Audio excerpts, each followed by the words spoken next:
these next two speakers perhaps need little introduction for some of you, maybe some it needs a little more, and it's Sophia Korb and James Fadiman.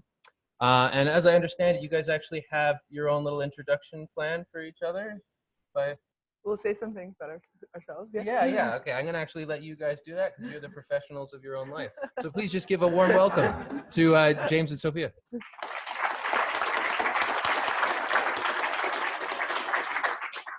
All right. Well, thank you, Toronto. Thank you, Seattle. Thank you, Montreal. And you have no idea how nice it is to be reporting from a country with no government. We are actually hoping this will last a long time. But I am also very happy to be in Canada and with you all today. We'll be covering somewhat different things. I'm covering more of the past, the period of discovery and moving us into search, some of my backstory, why I became interested, some of the early discoveries, and then what happened when Sophia joined hands with me, and it made an incredible difference. So my background is I was a cheerful, feckless undergraduate and then finally finished college, was living in Paris, trying not to do anything with my life. And my favorite professor, Richard Alpert, who became Ram Dass, passed through and said, hey, the greatest thing in the world has happened to me and I want to share it with you. Little did I know. And after he shared it, my world started to wobble a bit. But I went on to Stanford for graduate school and met a group of psychedelic researchers who were near the university and began to do work with high dose for mystical and transcendent experience with myself and other people. And the side effect of that is it changes your worldview, in my case, forever, as well as ended any hope of having a conventional, legitimate career. And just as I had committed myself to that awkward path, the government said, oh, and by the way, you can't do any psychedelic research either. So long pause, meaning some decades, and among many other things, I wrote a novel called The Other Side of Hate. That's H-A-I-G-H-T, the street in San Francisco. And one of the purposes of that novel, it contains several chapters which are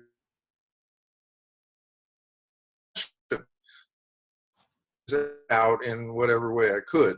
Then a shorter pause, only years, not decades. And I wrote the Psychedelic Explorers Guide, Safe, Therapeutic, and Spiritual Journeys. And that contained everything from my very unpublished dissertation on the effectiveness of LSD therapy to the first chapter, the first public notice that microdosing existed, which we'll get into in great detail since. So that's really enough introduction from my side, because the main thrust of today is what I would call the second period of exploration, search, and data, actual real numbers and vast numbers of people, and that's really where Sophia is the force behind and the wisdom around. So, on to Sophia. Thank you. Hi, I'm Sophia Korb. I met Jim Fadiman because he founded the graduate school that I went to. I went to the Institute of Transpersonal Psychology because I wanted to be a really good clinician. I wanted to be a really compassionate psychotherapist. And the clinical scores coming out of that school were the highest in that area. And I had no experience whatsoever with psychedelics. My background is in economics and math. And I had gone to a semester of law school and then dropped out. And during that semester of law school, I had a job documenting human rights abuses. And the dean of the law school said to me, you know, that's not really a job for a lawyer, that's really a job for a psychologist or a social worker. And I said, thank you. And I dropped out. I got my postbaccalaureate in psychology and then my master's and PhD in clinical psychology. And when I was a master's student, I was looking for some extra work. I was doing statistics consulting on the side. And Jim's research group on psychedelics came to me and said, we need someone to crunch our numbers. And I said, well, I don't know anything about drugs. I'm like totally psychedelics naive, though they taught me that term. And they said, well, that's better. So they hired me as a grad student, and I did a bunch of numerical research for them. And then after I got my master's, then I became less psychedelics naive. I figured at that point, like, I had already gotten my qualification, so who knows what happened. I did my dissertation working on identities of people in fundamentalist religious groups and motherhood. And I did my clinical work with people with severe and persistent mental illness who were homeless and newly in housing. So people with a lot of trauma, a lot of chaotic drug use, so not super connected to high functioning psychedelic use.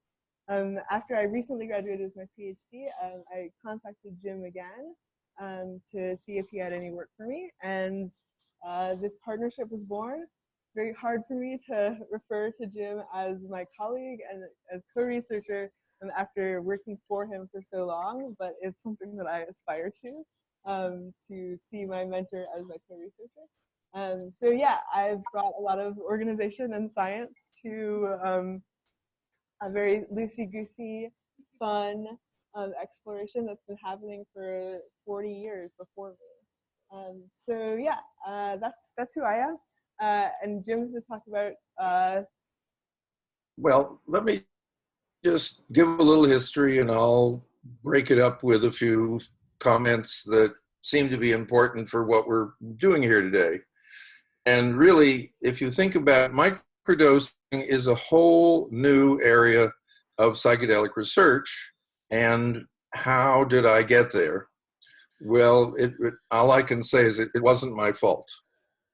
Because how does a person with a lifetime commitment to high dose mystical experience with psychedelics end up working with tiny doses whose only defining characteristic is it has absolutely no psychedelic effects? You know, what happened? Did I kind of fall off the train? And I think the fact that it's important if you're really looking at how science moves forward, it's through mistakes. And here's how I got started, and pretty much everything I understood was wrong, which is it turns out that a friend, Robert Forte, F-O-R-T-E, told me that Albert Hofmann, who developed LSD, microdosed. And at that point, we didn't really have the word low doses. And I, of course, put that together with the fact that he lived to a brilliant old age, and at age 100 he was still giving 2-hour lectures. And so I immediately assumed, given that psychedelics are generally wonderful, that microdosing and these small doses were the important part of that. And so I began to be very interested. Somewhat years later, I was told that wasn't the reason that he aged so well at all. So major mistake.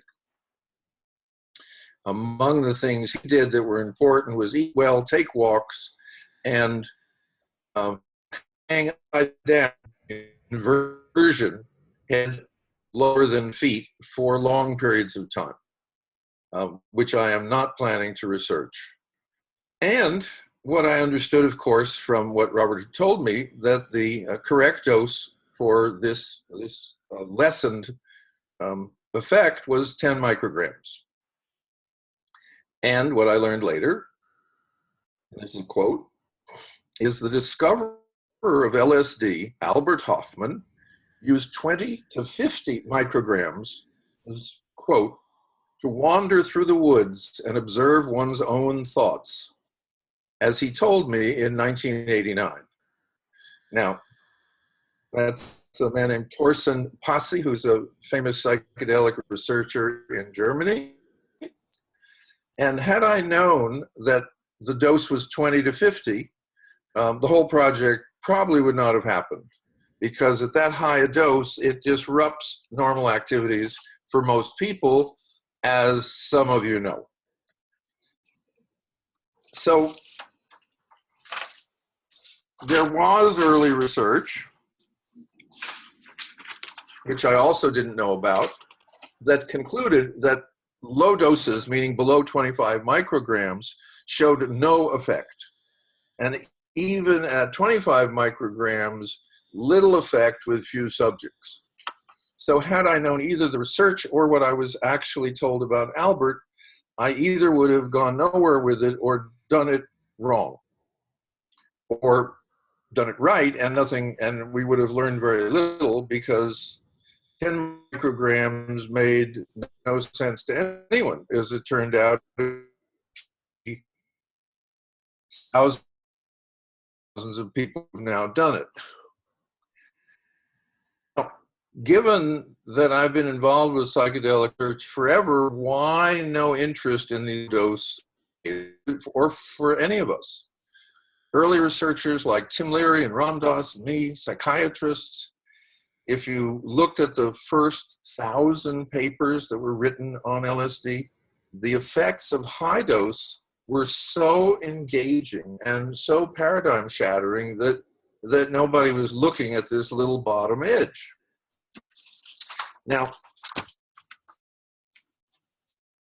we're going to spend a fair amount of time, particularly when we get into the data, on people with problems, with anxiety, with depression, with pain, with antidepressants that don't work. We're going to get into that in depth. But I don't want us to lose track of that there's a huge number of people who don't show up as much in our studies, who are simply using psychedelics in ways that make their perfectly healthy lives work. And this morning, I got an email. Hi, Dr. Fadiman. I thought, no. And I'm going to quote a little bit from it just so we know where we are. Hi, I've been microdosing for about a month. I've been thinking of myself as a musician for about 9 years, struggling to write, both instrumentally and lyrically. Never wrote a single song I kept. On the first day of my slightly larger than what would have been deemed a microdose, as he calls it, I wrote a good song. Actually, a song and a half. The next day, another dose and another song and a half. 3 in 2 days. Then another and another. I wrote a 5-song album in a week with lyrics. One tenth of a tab every 3 days. 1 day on and 2 days off. My musical project now has a drummer, and I'm easily connecting dots to make it reality. Anyway, I've also experienced other effects that have been commonly heard: ease of talking with people I may dislike, less procrastination, less stress, which I found interesting, not that I have much in the first place. Thank you for listening.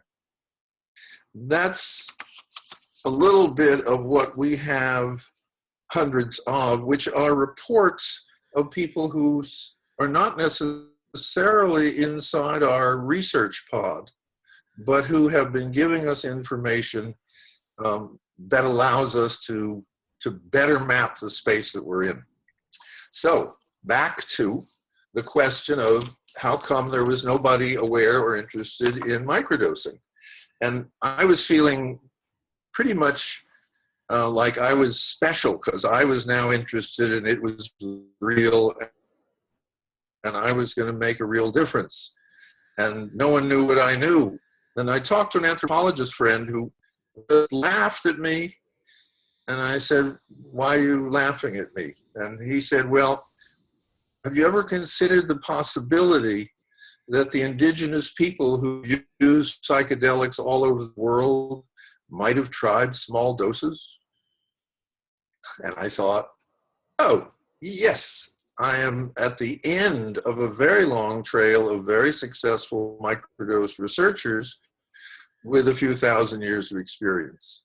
And then I remembered a story that I'd been told by Jasmine, who during the 1940s, when they all piled in the little old car and drove to the next gig, which in Texas might have been 250 miles away, what he would do is put a peyote button under his tongue, which is a pretty unpleasant thing to do unless it has a good effect. And what he said is when he did that, he could just drive all day. So there was a hint about another use for a little bit of psychedelic. And if I think about indigenous people, if I'm in a hunting and gathering society, one of the things we know about microdosing is you have improved focus and you can be more aware of details that you want to be more aware of. Now, that's a prescription for being a better hunter, and you have increased stamina. So it's pretty obvious that indigenous people use microdoses and have and will continue. But again, it doesn't get into the excitement of snakes swallowing you and you being dismembered by demons and all the things that make some of the indigenous stories much more exciting. So as I'm in my wondering and asking and reading journals and getting reports and kind of being very not vague, but just disconnected and not quite knowing what direction this was going, but fascinated. Somehow we developed what we would now call the 2-day effect, or discovered it.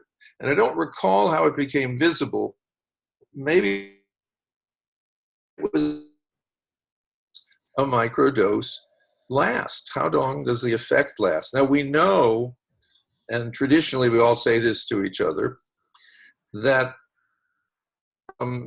we know that LSD is 8 to 12 hours, psilocybin is 5 to 7 hours, ayahuasca is at least all night, ibogaine can be up to 36 hours, and we all agree with that, and we all put it in our papers, and we all have had experience like that. Except that we have been totally ignoring what we all also know is true, which is the amount and extent of afterglow, which is with a high dose of, say, LSD, maybe 4 weeks, 6 weeks, 8 weeks, sufficiently so that when we were a clinical group in Menlo Park in the 60s, even though we weren't paying attention to it, we would say to people, don't make any major life changes for 4 to 6 weeks. And we did that after one of our subjects had a high dose breakthrough transcendent experience on Thursday, met a woman on Friday, and married her on Sunday. And we just decided that was precipitous. So the glow, the afterglow, is certainly part of the experience. And now the depression studies in England are all saying, whoa, you give people a psychedelic and they are not depressed for 4 weeks, 6 weeks, 8 weeks, several months. And that is part of the total effect. So with a microdose, there's at least a 2-day effect. And for many people, they report that the second day is actually better. So that became part of our protocol. Then I added a third day, with a day off. Now, originally, that was entirely designed for my personal research needs, because what I was asking people is, since you're going to be on this experience for 2 days, you're going to have a shift in capacity and perception, you're going to maybe be nicer to people, you may sleep better, etc. I'd like you to come back to base and then go again through the 2-day period. So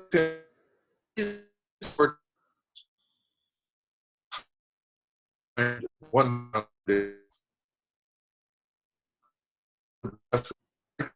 was not an experience, it was research try. Jim, could you repeat what you just said? See in Simon's presentation that there is a shift, and that 30 days seems to be a time when there is a thing where the third day difference starts to vanish. Now, I know that from reading a lot of reports, but we're now measuring if that really holds up under hundreds of subjects. So the 3-day cycle may have been, as it turns out, again, a mistake, inadvertently good for many people, and a lot of the people in our sample changed to doing it more often, and a number changed to doing it less often. Now, the reason they could do that in our kind of study is because our kind of study allows people to actually do a great deal of self-discovery and self-regulation, which gives you data you can't get in the usual, controlled way. So how did I move from this kind of one at a time to a larger group? Well, I was asked to give a talk in Denver. So I talked to a group of people much like yourselves, and I mentioned microdosing as part of general talking about psychedelics. And afterwards, as we were hanging out and eating snacks and gossiping about our sessions, as people do, let me tell you about my trip. This person came up to me and said, it would be really interesting if we just asked a whole lot of people to microdose for a month and then send us, and keep a journal and send us a report. And I said, yeah, that'd be fun. He said, well, I'll do that. I said, you'll do what? He said, well, I'll prepare a blog page, only instead, and each tab will be 10 mics, and I'll send that to 100 people I know, and I'll include a pen and a pad. I thought, I think this is going to be a wonderful idea, and I think I better not know anything more about it, since one of the things that you're stuck with when you're a psychedelic researcher is you really obey the laws. And so here was this person saying, well, I'll just make up a batch and send it out. And I don't know his name, but I would start to get little batches of journals, some with wonderful drawings, some with long philosophical discussions, some which were about 5 words each day. And again, we increased our knowledge of some of the span of microdosing. And my favorite surprise, and one of the things I want to talk about, is when you're doing this kind of science, this kind of citizen science, what you love, of course, are the surprises. The mistakes, you kind of, we'll lie about that when we publish. We will mention none of these mistakes. But for you guys, we just want to let you know. One of the women reported that microdosing allowed her to not have her post-Burning Man depression, which she always had after coming back from Burning Man. And as you know, Burning Man now has post-Burning Man events because that depression is so common. So I love it. Then I began to meet some tech workers in Silicon Valley, where I do live, who were microdosing. And then I got a call from Rolling Stone. He said, I hear there's something called microdosing, and I'd like to do an article on it. And I said, as I've really learned to do with journalists, well, I don't know quite how to ask this, but are you experienced? And he said, I have not had a major psychedelic for over a month. So I thought, okay, I think this will be a safe article. So I gave him some information. And the article, if you read it very carefully, it's a short article in Rolling Stone, and it looks like there's an N of 1. It looks like he interviewed one person, maybe 2. But the headline suggested that this was a growing trend in Silicon Valley. Now, those of us who deal in sample sizes is that's 2 people is not a trend. Definitely 1 person is not a trend. But the media creates trends by telling you there is one. So what happened is there was a deluge of media reports that spun out of the Rolling Stone story. And more media led to more people using, which led to more media, and more reporters, and I've never had this before, more reporters would either write about, I microdosed and here's my story, or thank you, Mr. Fadiman, for your very interesting interview. I should let you know I'm planning to start microdosing. So there was something about the positive reports people were getting, and of course that it was extraordinarily safe. The nice thing is if you microdose and it doesn't feel good or right or anything, you stop. And within a day or so, you're back to your normal world and life goes on. But what happened with the media is we went from articles in places like High Times, and then to the New York Times, and then to the Times London. And along the way, Vice, Wired, Fortune, Business Insider, one of my favorite was Men's Health. And the phenomena, if it ever was limited to the Valley, had clearly escaped. And now we keep getting more and more surprises as people send in journals and ask questions. And what began to happen with all this media is I would begin to get more and more requests for information and help. And then I'd also be getting a lot of requests for people who were desperate, who were very ill, had had very bad results from whatever treatments they were on. And unlike the beginning group, where almost everyone who microdosed was like the Rolling Stone reporter who'd had prior experience, we were getting a lot of people who were requesting help who'd had no psychedelic experience. And I began to be overwhelmed. Now, at this point, the angels said to me, Sophia's going to call you. Please pick it up. And she took on the serious work of moving from all these journals to data, individual requests to a website with information, isolated stories, checklists, and early random results to focused search.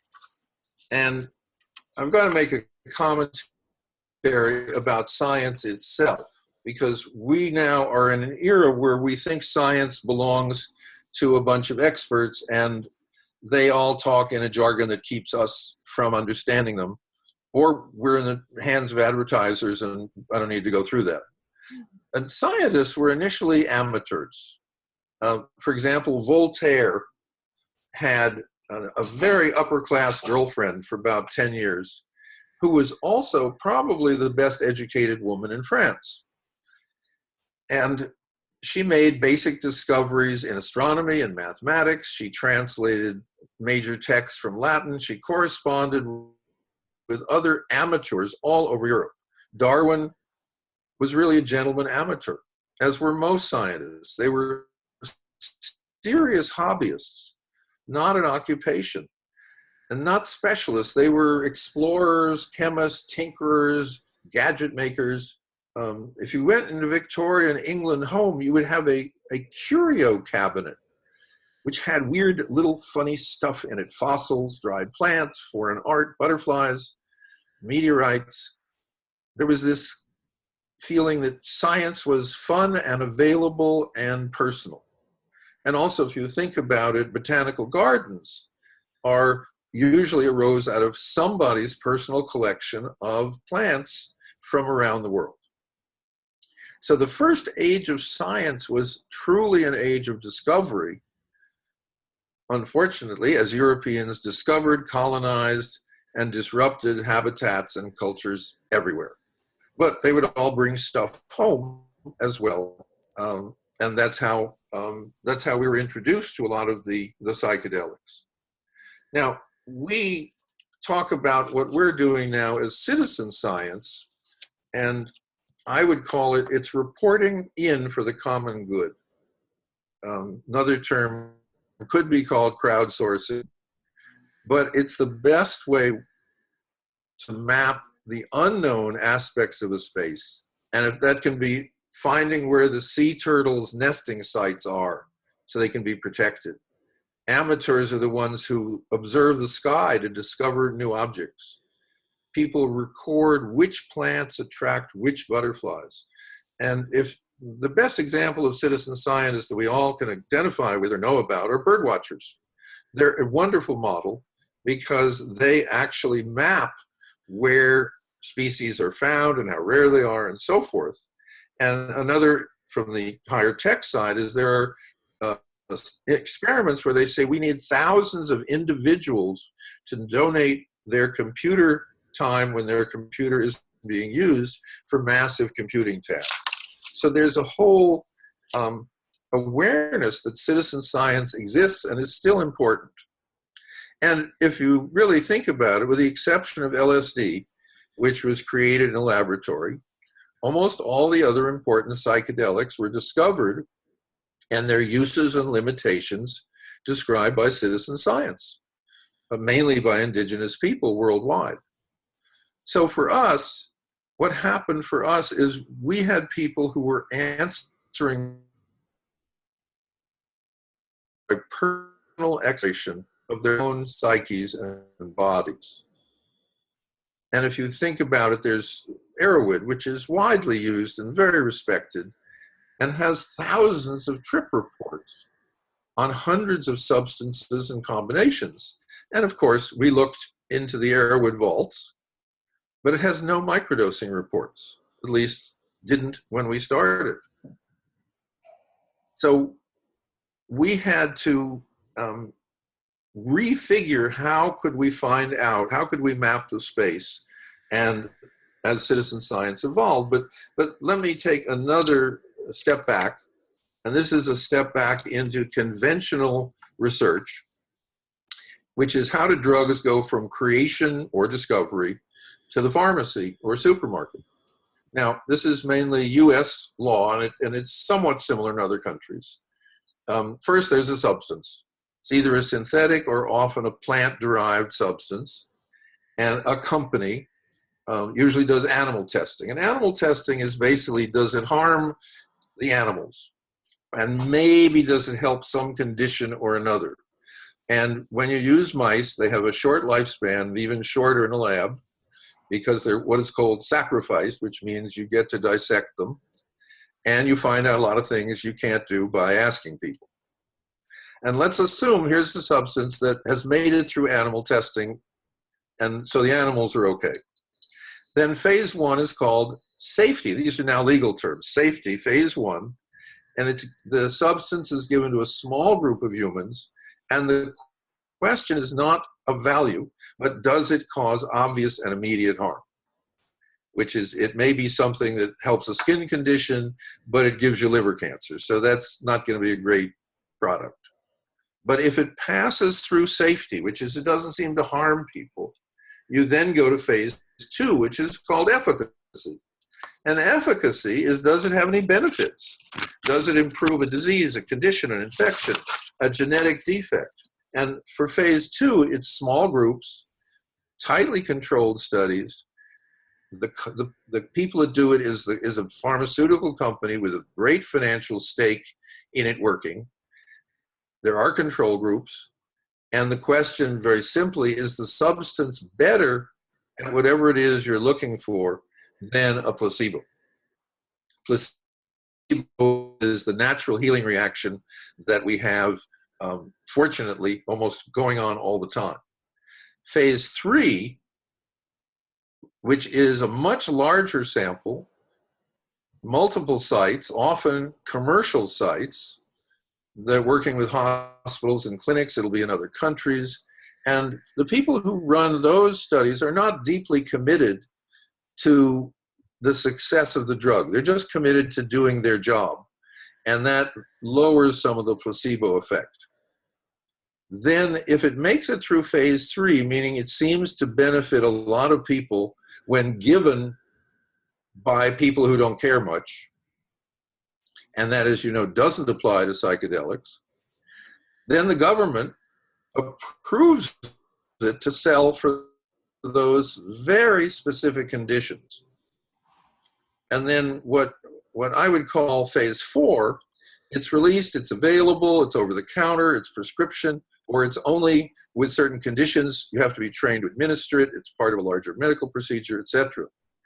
Now, with that much larger sample of the whole potential population, there are problems, and all, let me remark that word again, all side effects, complications, anything wrong is supposed to be reported to a central government database. Now, we don't know what's so, but we do know, recent book about the dangers of medical devices, physical devices, suggests that since the manufacturers are the ones who must do the reporting to the government, according to this author, who's a physician, that less than 1% of the actual negative events are entered into the government database. So we don't get very good feedback in phase 4.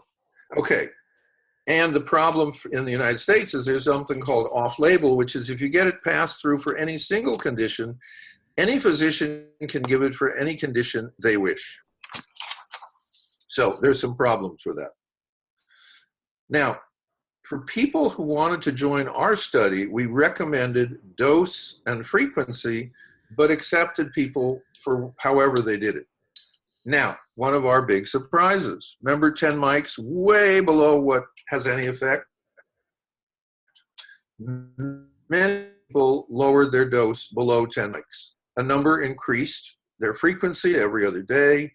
And again, you can't get that data in controlled studies because you prevent people from finding their own way. So people who wanted to microdose were told our protocol, 1 day on, 2 days off, and then a daily check-in list and something called the positive and negative effect schedule, which basically tracks negative and positive moods, and a report at the end of a month. Or if they didn't want to take a psychedelic, but they liked citizen science, they could do the daily check-in with the mood scales and the report. Now, the conclusions we could map, which wouldn't be found by regular research, is with no initial restrictions, except that we knew we had a very safe substance and almost all initial users had experience. We basically let anyone in who wanted in, and because we weren't trying to show or test or prove anything, but just to map the range of effect, given that we had a lot of years of positive reports. So we didn't deny people with any prior or current issues. Now, we do now, that we have more data, suggest certain people not microdose. People who have extremely awful external life circumstances. Couple was microdosing and then they lost their apartment. This was in San Francisco where no one could afford to live. One of them lost her job and they had a sick pet. And I said, stop microdosing. He said, well, we really want to do this. I said, please stop microdosing. So several days later, they wrote me and said, you were right, we stopped.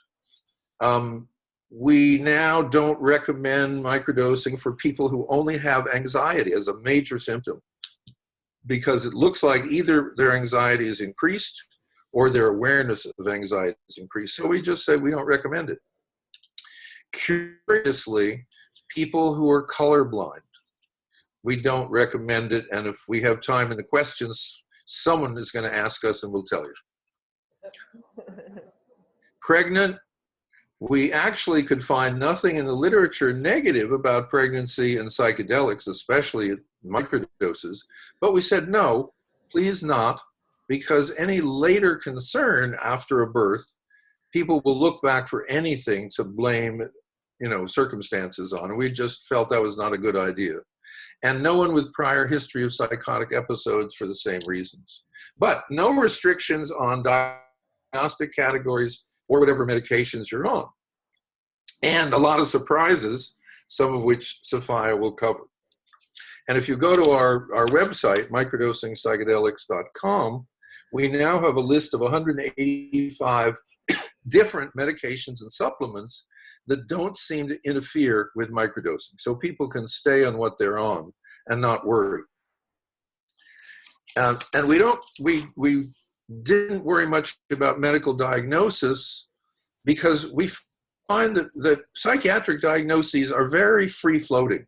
People would write us and say, here are my last 4 diagnoses in the last 12 years, and they're all just different conditions. And whether you know it or not, every 10 to 15 years, the psychiatric, psychological profession changes the definitions of lots of diseases. So nobody's changed the definition of warts since they were discovered, but bipolar and so forth and so on get changed. So we ask people only about behaviors, not about diagnosis. Now, what's next for us? Cooperation with researchers, other studies using our instruments and expertise. We're supporting full-scale university research projects with good control groups, clinical and normal populations. We've got survey studies in Australia, Holland, and England. There's some EEG studies, one I just read, one coming up in Denmark. There are people making money from microdosing or trying to. There's a group in England selling a protocol for enhanced creativity, substance supplied. And there's a course on how to microdose safely and well, substance not supplied. So here's our desire. I'm trying to finish up. To continue to support the other projects. If we get some minimal funding, we're going to do some small projects. We have one underway now on PMS with a menstrual disorder specialist. We want to do a small project on stroke, on traumatic brain injury, on stuttering, and on different addictions, because we have a few positive reports from each, and all of those were surprises. And it is my personal opinion that it is morally incorrect to deny any person any substance, device, or procedure which has a high safety record and has already been reported to have consistent and measurable results. As Portugal decriminalized all drugs and increased treatment opportunities with considerable success, we hope Canada will be the first country to research and encourage the use of microdose levels of synthetic or natural substances that could benefit the health of its citizens. Thank you very much. So we called our presentation New Microdosing Research Results, Some Anticipated, Others Surprising. Jim consistently calls our work search rather than research because we didn't really know what we would find. So we didn't say register hypotheses beforehand because we just wanted to find out what there was. We had sort of no idea when we got started. Can anyone tell me what the thing to the left is? Yes, it's a Sumerian tablet. Why would I put it here? Yeah, oh, sorry. So this is some of the earliest astronomical observation that we have. It's some of the earliest human writing as well. It's from 700 BC. So it's some of the earliest science that has ever been done, is that people were recording objects in the sky around them and then comparing to people in other spaces.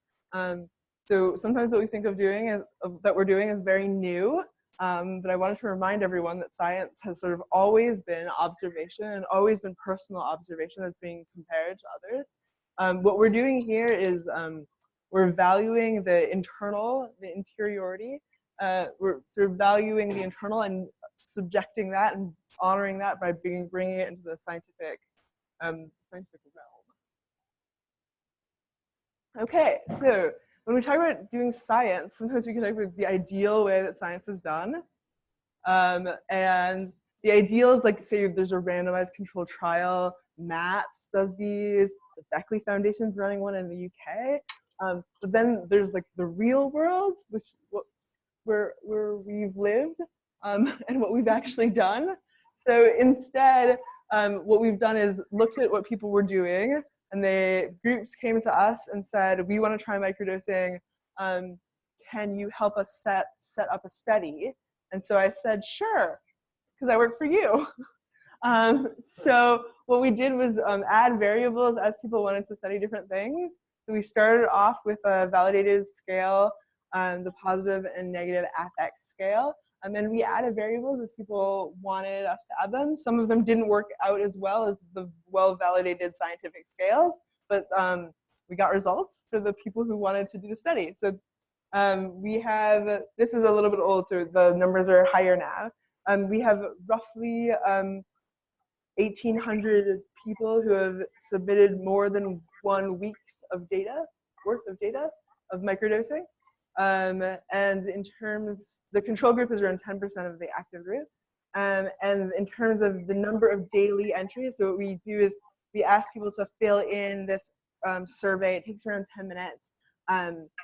You write what emotions you've experienced over the last day on a Likert scale from 0 to 3. So it'll be like, how alienated did you feel 0 to 3 in the last day? There's 23 variables like that. And they do that every day. So we have, and they can journal and say what habits they've changed and what their pain level is at. So we have around 4,000 daily entries, which is a lot of data. So here are some of the demographics.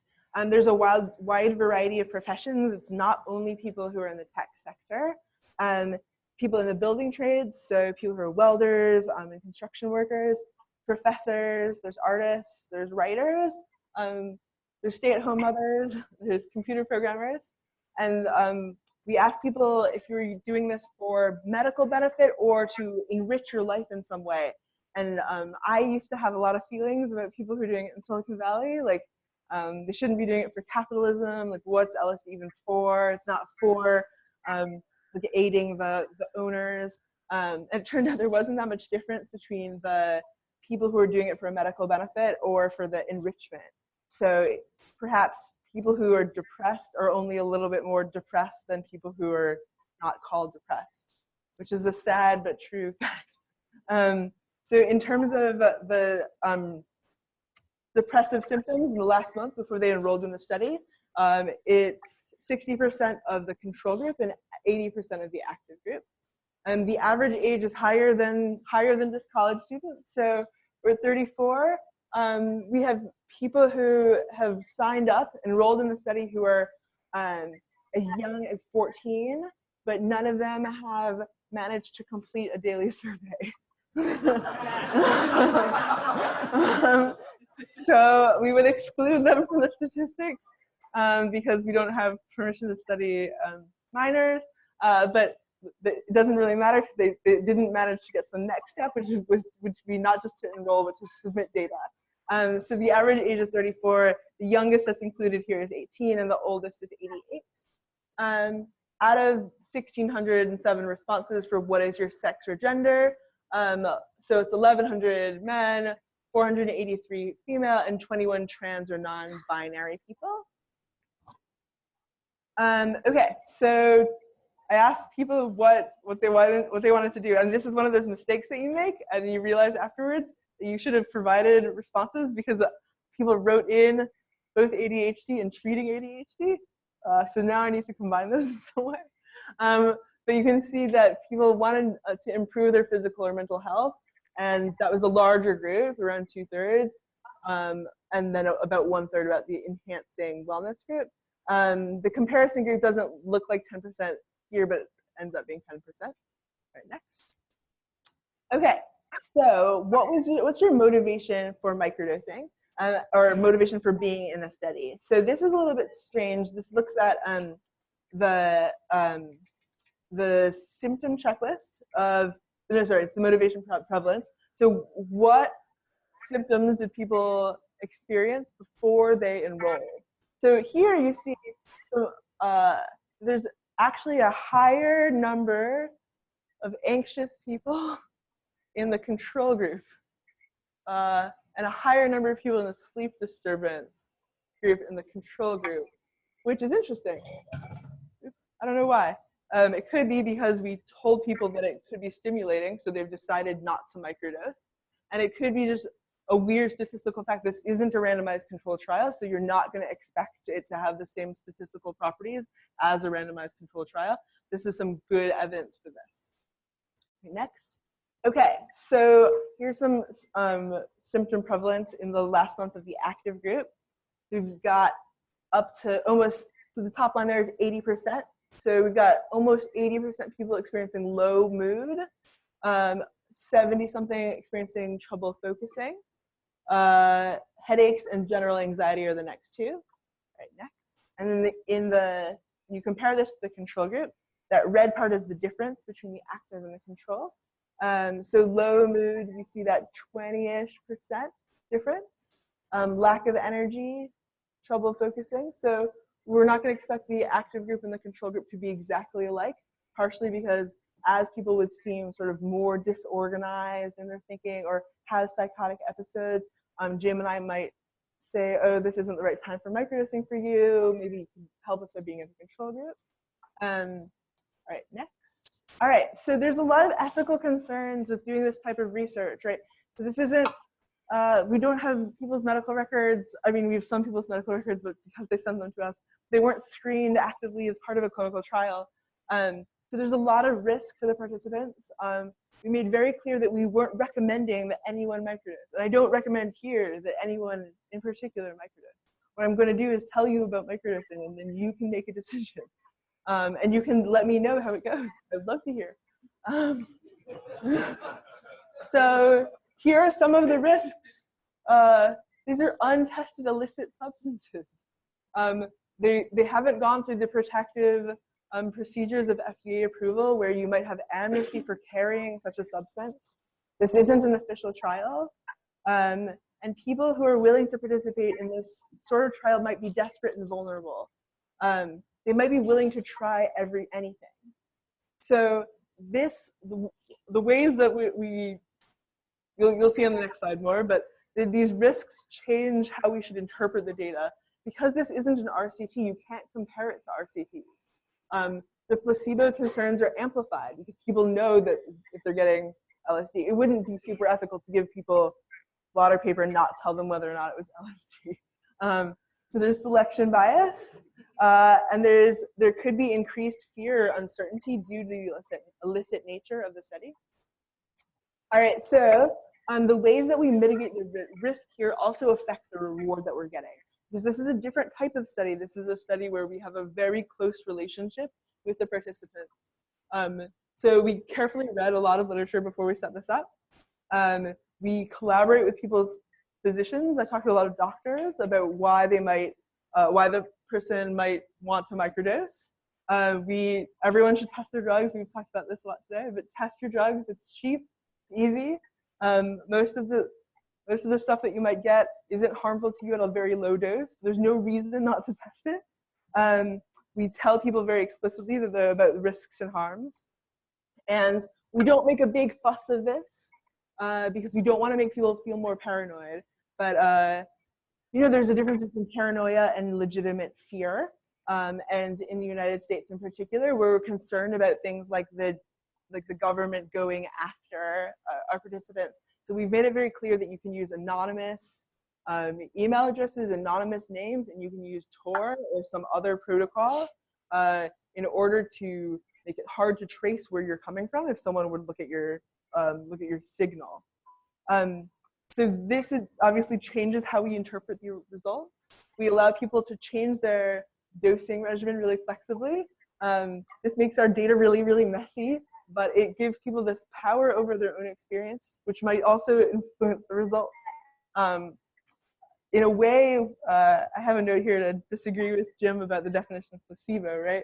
So that Jim said that placebo could be construed as the natural healing response. There's lots of ways to construe placebo. One could be regression to the mean, right? That if people enroll in a study, they're at a particularly bad point in their symptoms, and so they would naturally get better. Another thing, another way to look at placebo is that placebo is hope. especially for depression. So if we're giving people hope, we're naturally increasing the placebo effect because that is what placebo is. And that might be a problem with what our definition of placebo is and what our definitions of science are, but our job is to act in the most ethical way possible. All right, so this is like the psychedelic experience.jpg. So we wanted things to be different. We collected a lot of data, and then oh no, and then things got really messy. Next. All right, so here's some results. So this is from a multiple regression. So what this looks, so we were able to combine all of the positive variables, all the positive emotional variables into one. For those who care, the Cronbach's alpha is well over 0.9. So we can combine all the positive variables.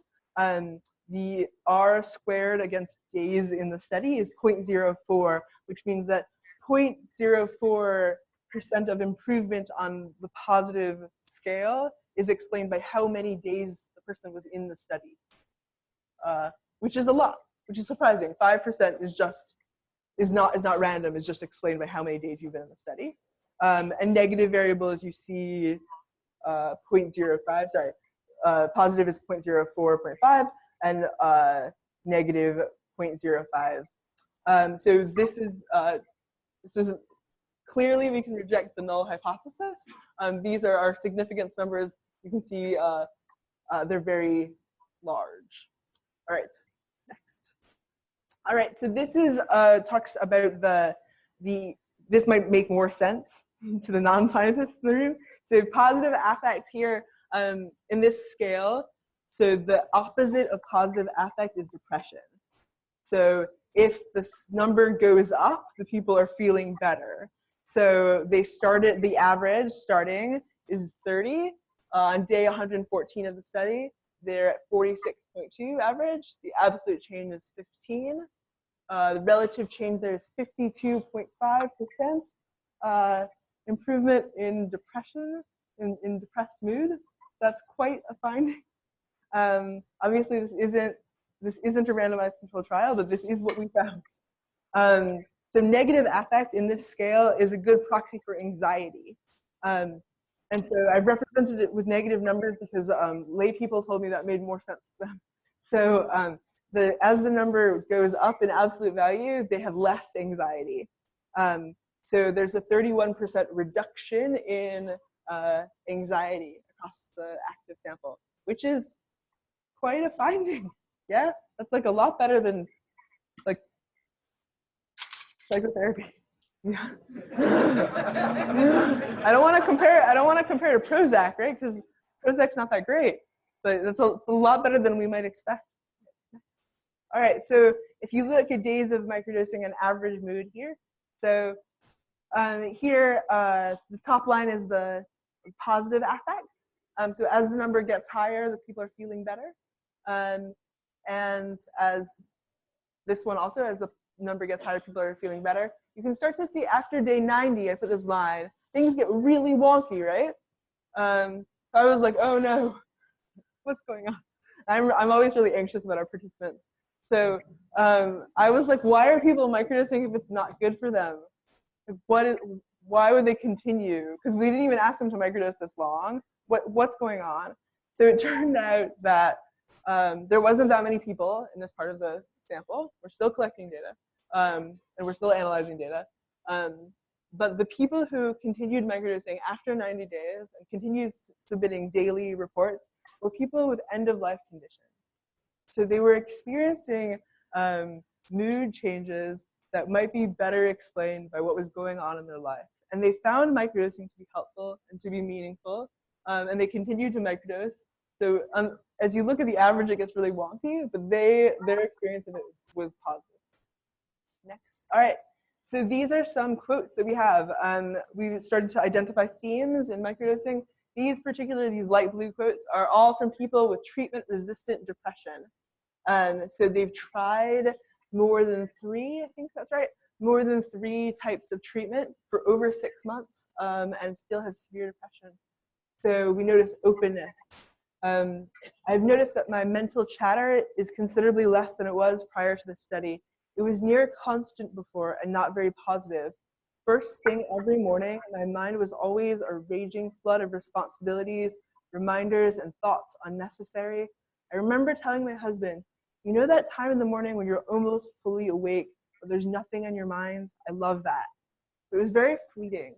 Now my thoughts are quiet and calm with a gentle flow. I'm so grateful.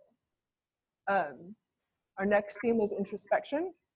My self-talk feels like from a third-person view. Fuller engagement and more energy was the next theme.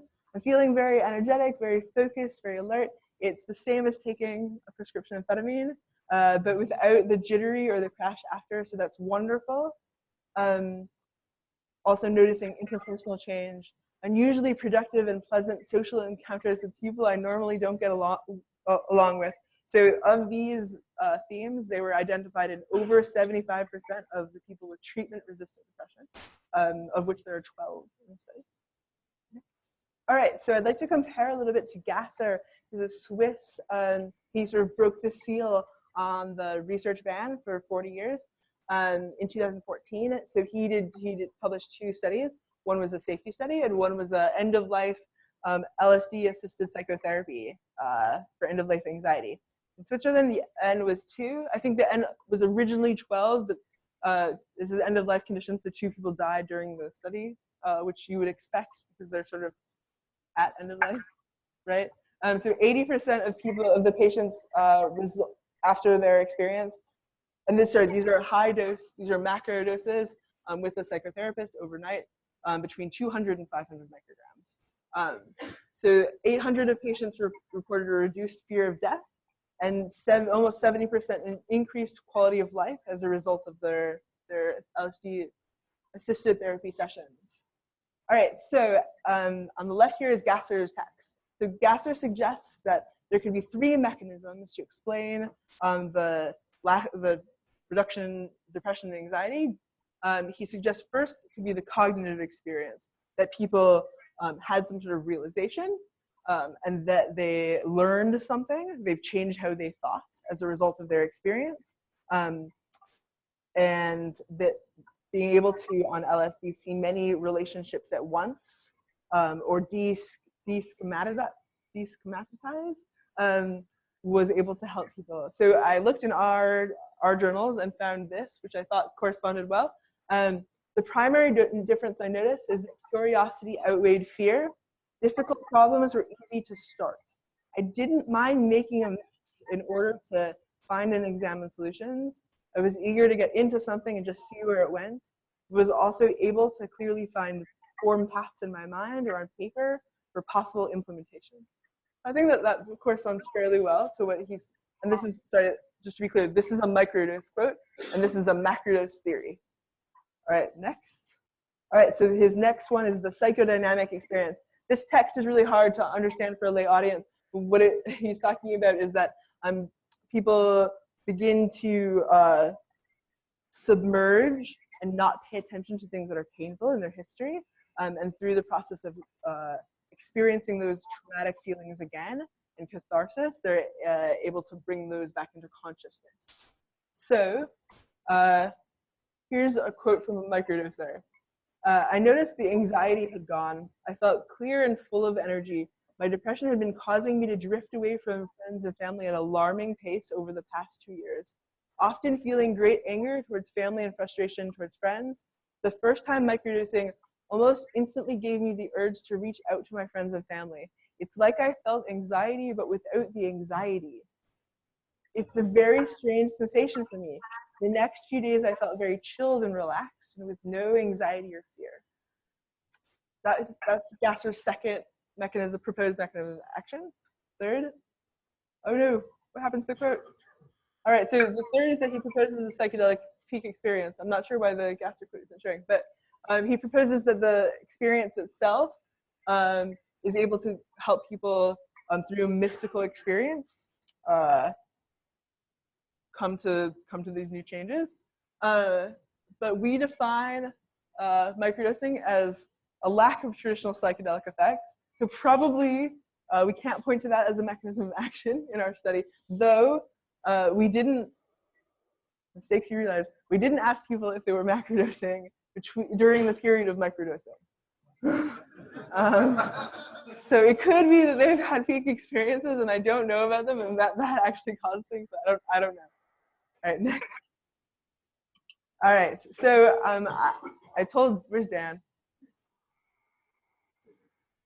Yeah, so I told Dan earlier, like, you scooped my talk, man, because he proposed flow as a possible mechanism. So with occupational therapists talk a lot about flow. A couple of speakers here have spoken a lot about flow.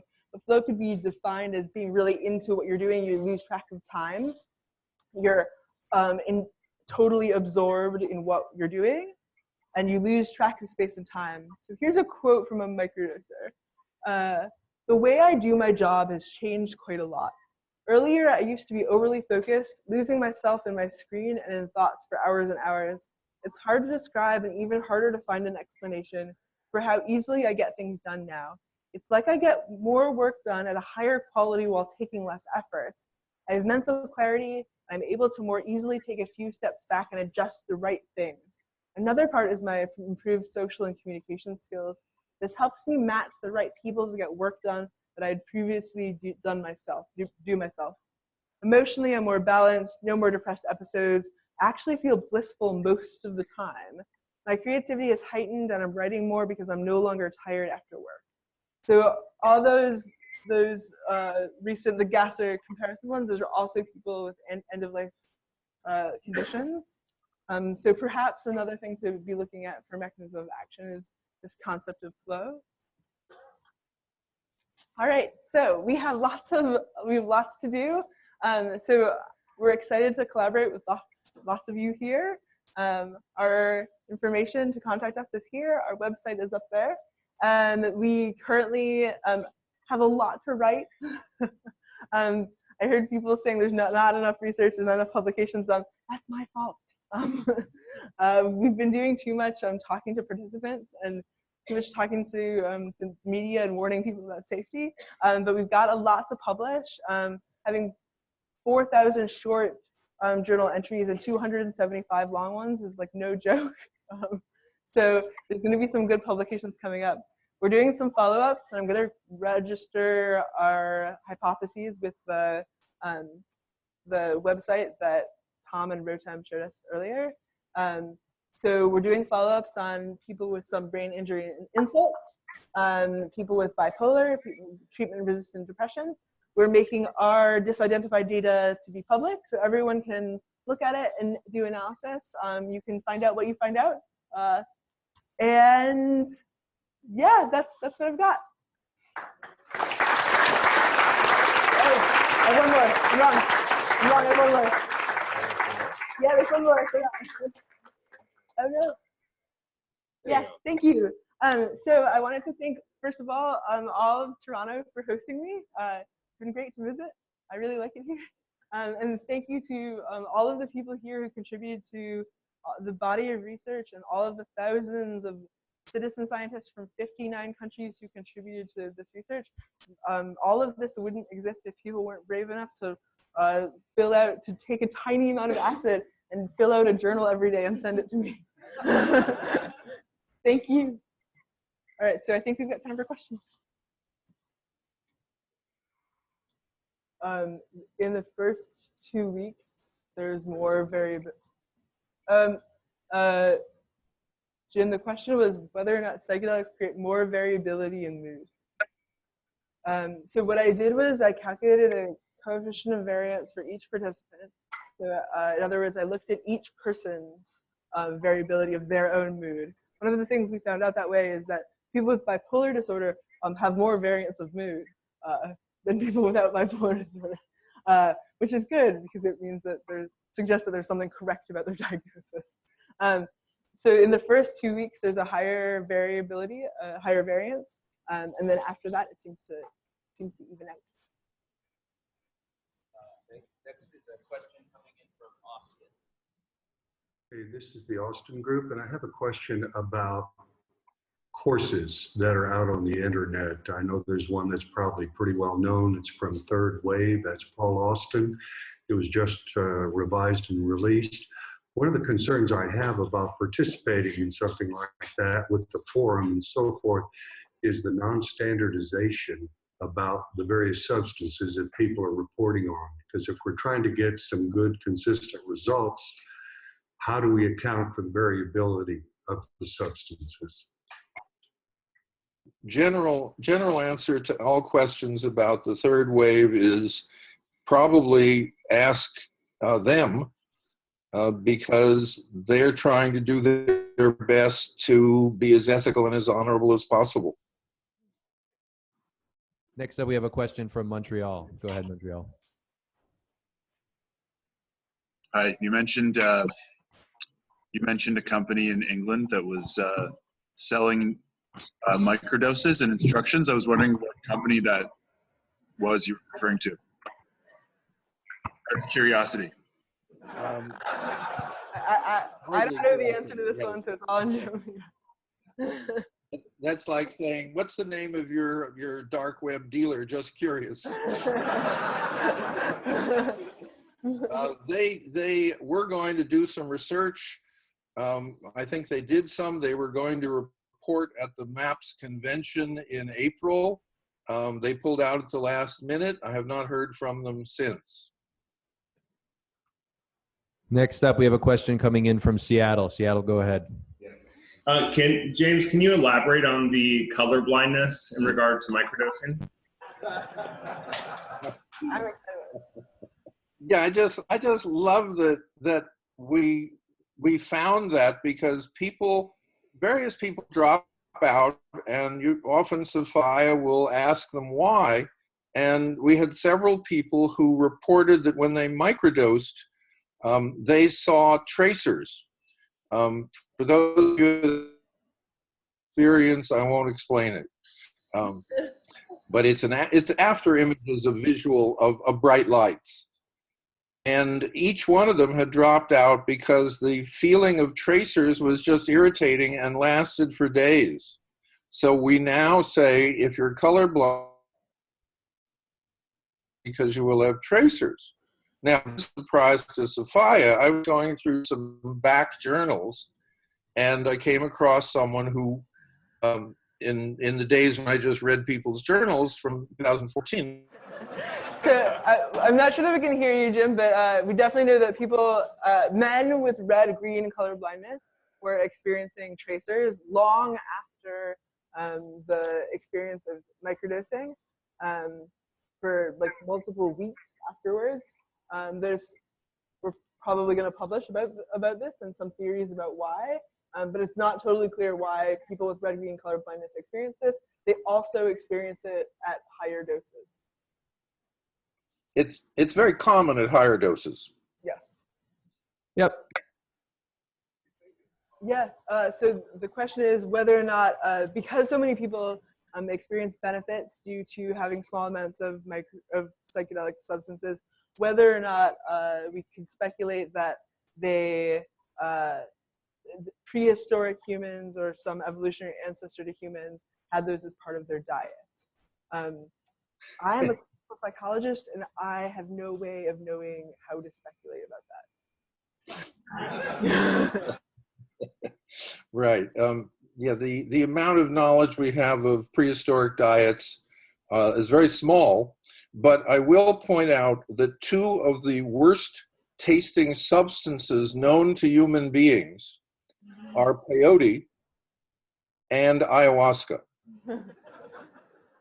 So what we tell people is that, thank you very much. If you would like to continue to microdose, please let us know how it goes. And let us know what schedule and what dosage they use. So we're doing follow-ups right now, but people tend to do lower than 10 micrograms once a week or once every 2 weeks. One of the things we're finding when we ask people after 30 days, which is all we're really pressing for, is how has your use changed? We find many people simply say, I continue to microdose, but not as often. or for special occasions. We have another question from Texas. Austin, please go ahead. Hey, I was wondering if there were any placebo-controlled microdosing studies, and by placebo-controlled, I mean the control group was given something that they were told was a psychedelic. Yeah, so this is really exciting. This group in Boston, Psychedelic Society in Boston, came to us with a crossover placebo design and asked us to look at their study design beforehand. They said, like, we want to do a blinded study. Will you look at our protocol and tell us if this will work? And I was like, I'm so proud of you. Like, it's so good. So they've just done it. I'm not sure if their results are open to for everyone to see. And I'm not sure what scale they use actually at the moment. Yeah, so there are groups that are out there that are blinding themselves. And we know that RCTs are happening in Sweden, Switzerland, the UK, the Netherlands. Is that right? And perhaps, hopefully, here in Canada soon. Okay, we'll take another one here in Toronto. Yeah. So did people report reduction or stopping use of other drugs? Yes. So multiple people have stopped using Ritalin and Adderall, so amphetamines or prescription uppers. A number of people are reducing their dosage of both tramadol. Tramadol is a weak opiate, and of methadone, which is an opiate replacement therapy. So I'm following up with the tramadol people right now. But yeah, a lot of people are reducing SSRIs as well. And let me add one more drug, which is still popular, called tobacco. Oh, right. I got a report from someone who indicated that they would like to microdose to stop smoking. Simply doesn't smoke. And then he talked about some other wonderful improvements in his career and in his physical health that he also attributed that got started during microdosing. So tobacco is another one to look at. All right, so I might call, if Jim, the connection's been kind of bad. So if it gets bad again, I'm gonna call you and just repeat what you say. Yes, so I can say some things about physical effects. We know that people of a variety of different physical ailments have been microdosing. Microdosing doesn't help for pain. It may help people deal with the depression or anxiety of having chronic pain better, but it doesn't help for pain. And we're doing follow-up studies right now about people with brain injuries and Parkinson's and Alzheimer's. So we'll know more soon. And we know that it doesn't affect blood glucose. We don't know that information. Yeah. But yeah, it doesn't seem to affect blood glucose. But I did have the people who wanted to measure blood glucose is guess their blood glucose before they took it. And their guesses became more accurate.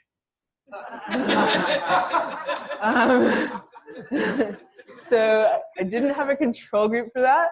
It's possible they're just learning. But they did become more accurate over time while microdosing. Yeah. We have another question in from Austin. Go ahead, Austin. Effective in terms of microdosing. I guess, do people usually change the activities that they do during the day, or how do they set up their days? So we recommend that people, the first time that they microdose, since they know what dosage exactly is going to work for them, they plan a really chill day. Don't plan to drive. Don't plan to be watching a toddler. Especially since people sometimes have messed up this whole dilution project and taken too large a dose. So people, one of the reasons people sometimes stop microdosing is because they realize that they don't want to do their job anymore, that they'd rather have a different sort of work, that they find microdosing has made them realize that they just don't want to be in that life situation anymore. Like, one of the potential harms of LSD is that you won't like your old job that was boring.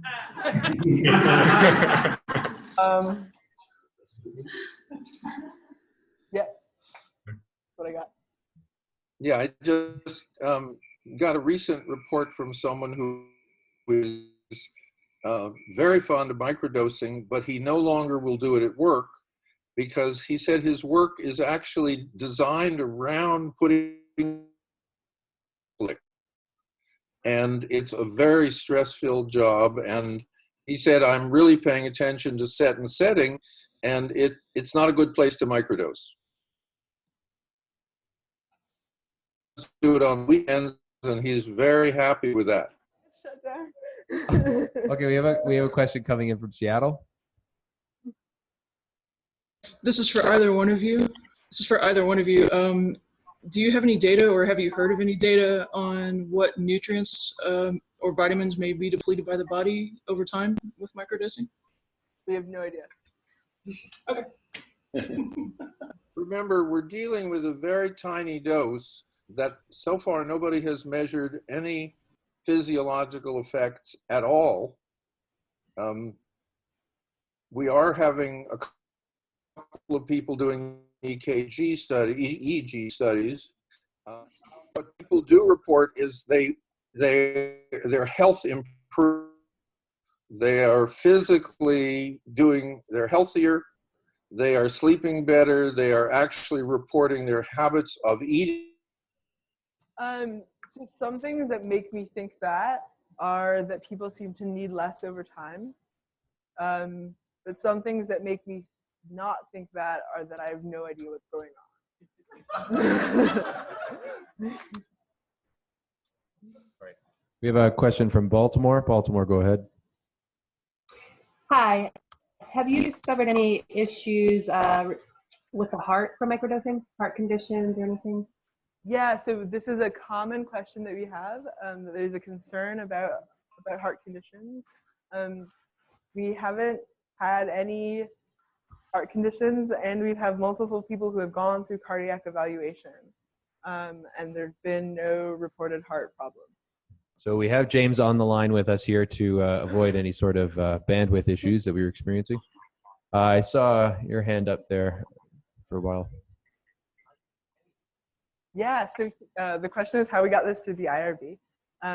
So the answer is really interesting, and that's the American colleges and universities have a new protocol that survey data doesn't need to go through an IRB. And at least one study in Australia passed its IRB. We have a question from Seattle. Seattle, go ahead. Is there any comparative research looking at the different, like, microdosing of the different substances, like, you know, LSD compared to, like, psilocybin, for example? Yeah, what we find is that people with psilocybin experience more nausea. The rest seems to be the same. There's not enough power to do an assessment of people are microdosing ayahuasca or people microdosing DMT. There's not enough people in the sample to make any sort of determinations about that. The question is whether or not there are negative results from people who dropped out of the study. So we're doing that research right now. We're contacting everyone and saying, like, why did you stop? You know, what's going on? We have one report of really bad dizziness, and we've got a couple of nausea. People say that it makes them jittery and they didn't want to do it, or that it amplified their emotions, both negative and positive, so that they didn't want to continue. Next up, we have a question from Montreal. Go ahead. Oh, I just had a question about, I just guess in brief, about if anybody reported negative effects, I guess, in the general population of people who did it, not specific groups like people with color blindness or psychiatric disorders, but people who were microdosing would, I guess, be fit in a general population if they reported any negative effects in the long term. I think that's the question. I think you just asked the question I just answered, which is what are the negative effects over the long term that we know of? So in addition to people like quitting their job or realizing that they didn't want to be in their primary relationship, there's people who experience dizziness and nausea and jitteriness, an increase in both negatives, both positive and increase in emotions, both positive and negative, perhaps because they're paying attention to it more, but that's what they reported. That's why they didn't want to continue microdosing. Let me give you two anecdotes. One is someone who, as many people have done, which is if 10 is good, 20 must be better.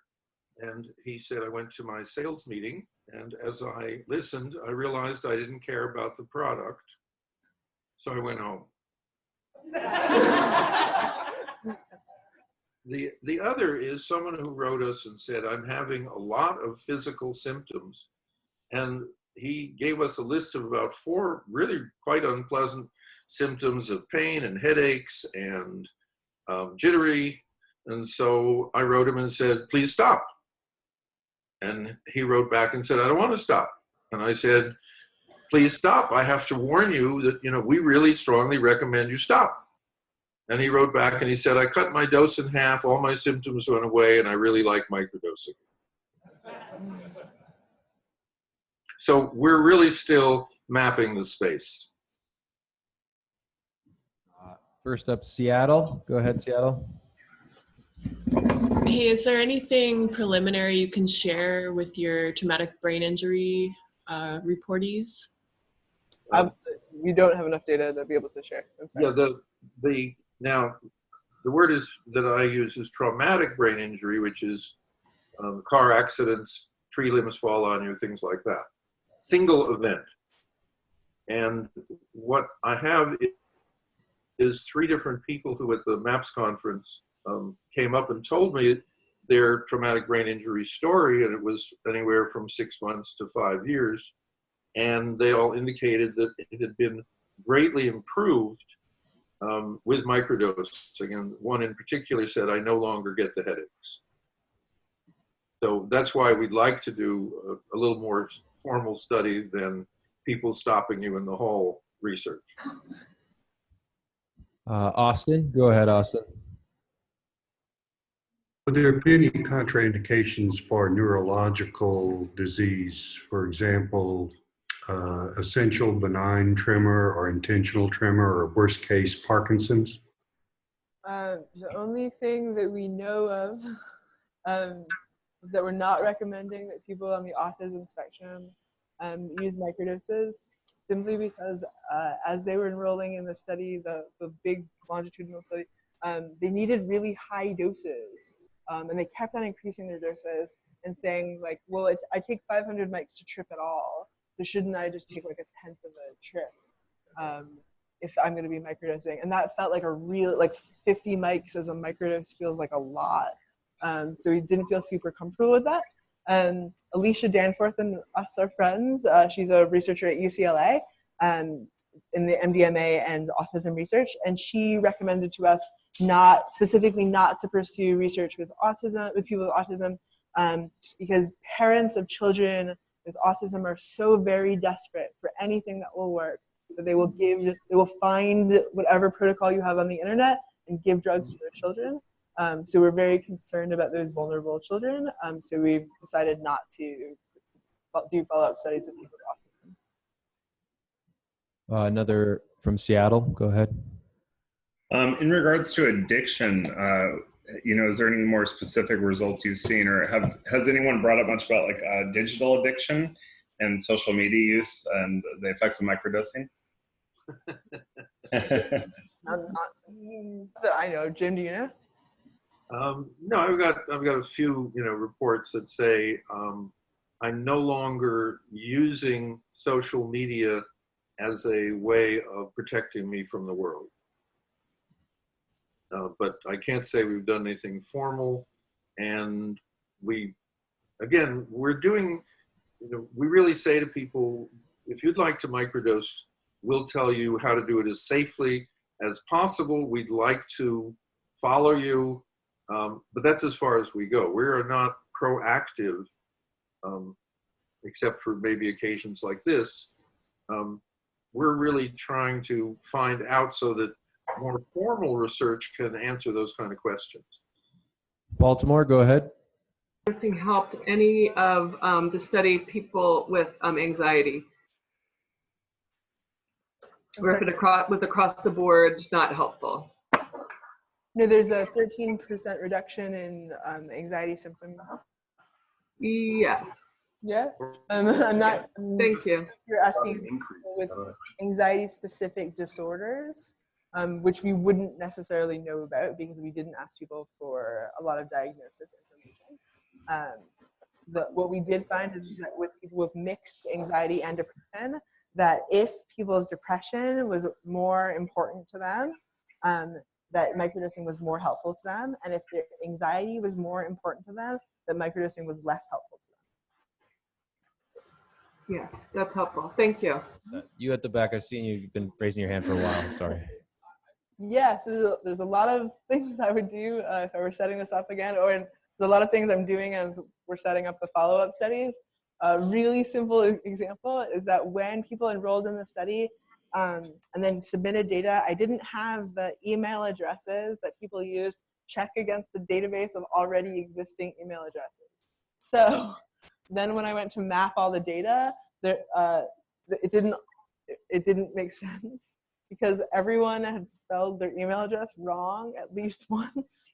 And I would say it's because they were taking LSD, but it was the control group too. So there's lots of small things that I could do to make the data a lot less messy and create less work for us later on. Yeah, stuff like that. Yeah.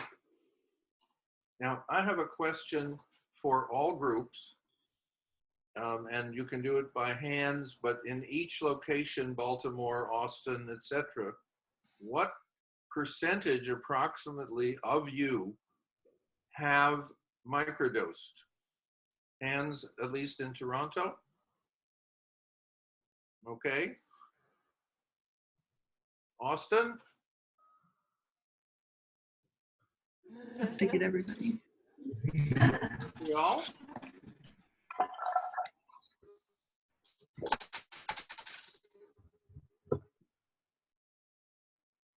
Baltimore? Are we still on? But would you say that was about 50% of us? Yeah, at least. Okay. I mean, if one of the questions that I'm still asked is this a phenomena of Silicon Valley? What can I say no? Did you go through that? He says, if I'm asked again if this is a phenomenon that only exists in Silicon Valley, can I say no?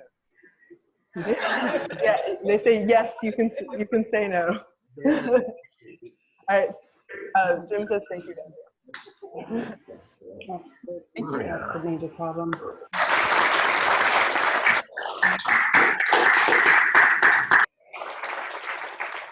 right, thanks, Jim.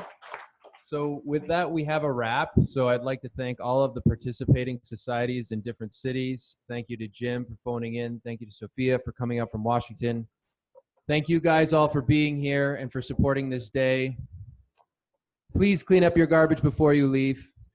That would be really, really helpful for us. And thank you to all our volunteers. Thank you to our speakers. Thank you for all the people who are behind the scenes helping to make this happen. You guys have been great. Have a great night.